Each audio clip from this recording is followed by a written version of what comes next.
Salam entrepreneur, saya Nur Agustinus. Kita kali ini akan memasuki modul mengenai keuangan. Ada banyak topik yang akan kita bahas di hal keuangan ini. Dalam video pembelajaran kali ini saya akan bahas mengenai cash flow. Tentunya penjelasannya adalah yang sangat ringkas, tapi yang penting buat UC Onliner. Nah, hal yang penting dalam cash flow sebenarnya adalah bagaimana aliran kas ini bisa tetap lancar dan positif. Positif artinya sederhananya aja, ketika Anda butuh uang, uangnya ada, ya. Jangan sampai ketika Anda butuh uang, uangnya tidak ada, berarti cash flow-nya negatif.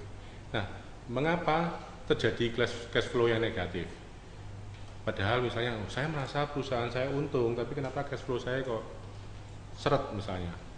Itu bisa terjadi karena pertama adalah banyaknya piutang.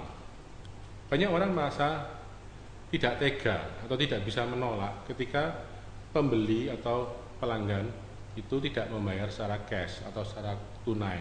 Jadi berutang pada Anda, artinya Anda punya piutang. Jadi ada banyak orang yang berhutang pada Anda.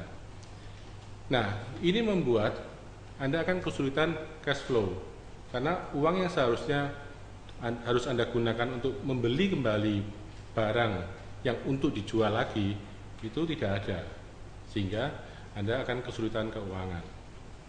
Yang kedua adalah karena masalah pribadi.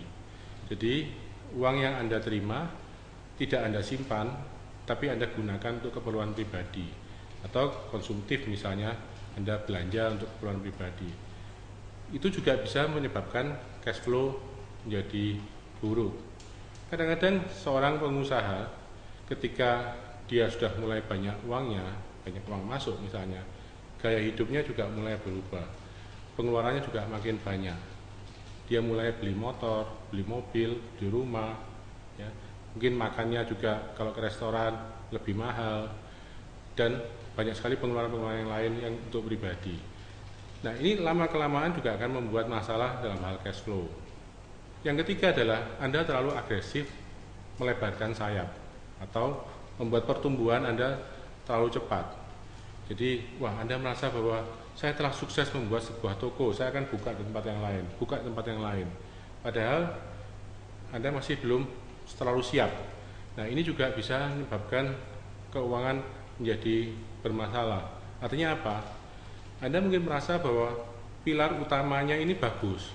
Berarti Anda akan berani membuat tindakan membuka cabang di tempat lain dengan harapan bahwa ini juga akan menjadi pilar baru yang menopang atau menambah pemasukan. Tapi kalau seandainya cabang-cabang yang Anda dirikan itu malah menggerogoti, ini bisa mengganggu cash flow Anda. Jadi Anda harus hati-hati dalam strategi pertumbuhan juga.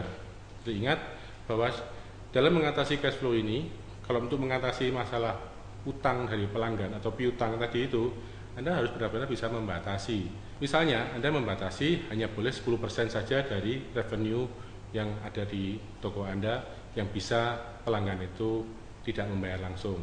Lebih dari itu tentunya bermasalah, karena misalnya Anda harus beli lagi, tapi kalau tidak punya uang juga Anda akan menghambat usaha Anda. Ini adalah masalah cash flow.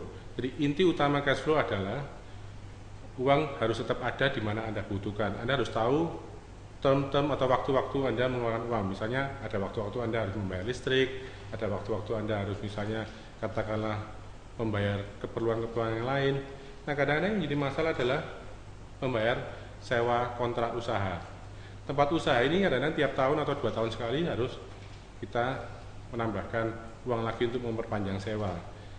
Nah, pada saatnya seringkali uangnya juga tidak ada, sehingga akhirnya harus mencari pinjaman di tempat lain atau mungkin mengganggu kelancaran usaha. Demikian mengenai cash flow secara singkat. Saya Nur Agustinus, salam entrepreneur.